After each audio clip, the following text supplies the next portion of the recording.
Wow, Payday 3 is a game that came and went last year. Unfortunately, so did the studio's CEO. And it's such a shame because it was a game that I was very excited for. With a game whose prior entry was seemingly the perfect example of how to do a live service game, Payday 3 ended up being just another live service game to enter the market with a thud. And what makes this even more unfortunate, when you look back at Payday 2 and the large amount of content we got for that game over the years, I honestly don't know if the same will be done for Payday 3. I personally don't think there's enough players that would warrant Starbreeze to continue to develop additional content for the game. Now, this isn't all doom and gloom. I do believe they will go ahead and proceed with prior plans of content that they had scheduled before launch. Whatever comes after that is a bit of a mystery, and you have to ask yourself, would that content even be enough to bring players back? To give my fellow Payday fans a bit of hope, looking back and seeing how Halo Infinite and Battlefield 2042 launched to where they are now, I do think we could see a similar redemption arc for Payday 3. I'll go further and even say that Payday 3 could bring more of its players back than the other two FPSs.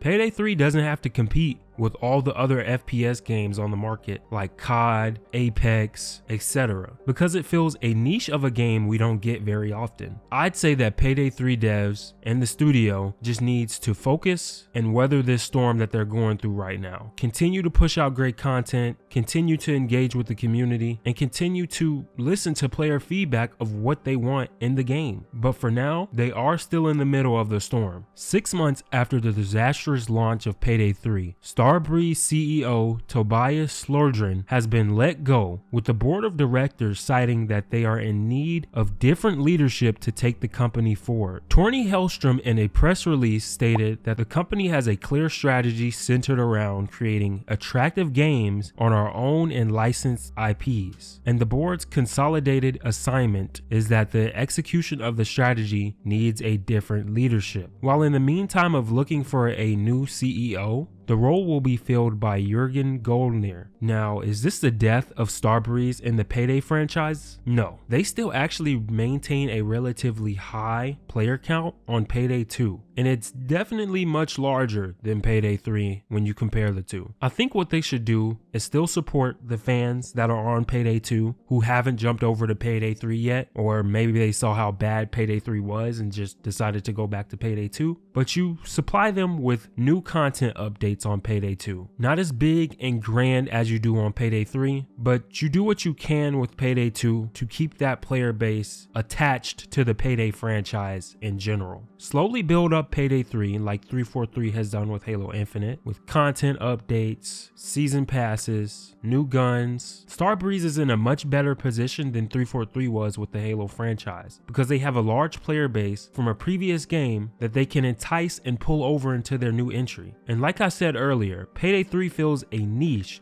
that doesn't have to compete directly with other FPS games in an already saturated market. I think give it a few months, and if Starbreeze does what they need to do, keep pumping out those updates with new heists, guns, cosmetics, I believe they will be averaging just as many players as they have on Payday 2 right now. So if you enjoyed the little news drop today, please be sure to like and subscribe, and I'll see you guys in the next video.